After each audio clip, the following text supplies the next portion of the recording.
যুবকদের কোনো হিতাহিত জ্ঞান পর্যন্ত চলে গেছে এখন। হিতাহিত জ্ঞান, তোমাকে এইভাবে চুল কাটতে কে বলছে? তোমাকে এইভাবে চুল কাটতে কে বলছে? এদিকে একদম ছিলে রেখে দিছে, এখানে মাঝখানে উঁচা একটা ময়ূরের মতো রেখে দিছে, মানে এভাবে চুল কাটতে তোমাকে কে বলছে?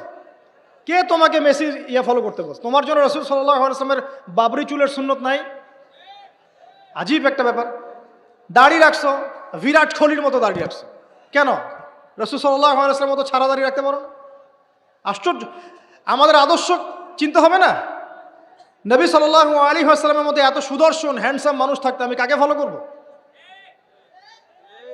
যুবকদের পুরো মাথাটাকে ব্রেইন ওয়াশ করে ফেলা হয়েছে এখন।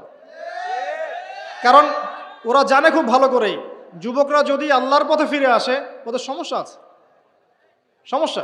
এই কারণে তোমাদেরকে ভুলিয়ে রাখা হচ্ছে। নিজের জীবনের মূল্য দিতে শেখো। আল্লাহ পাক তোমাদেরকে কি জন্য সৃষ্টি করেছেন?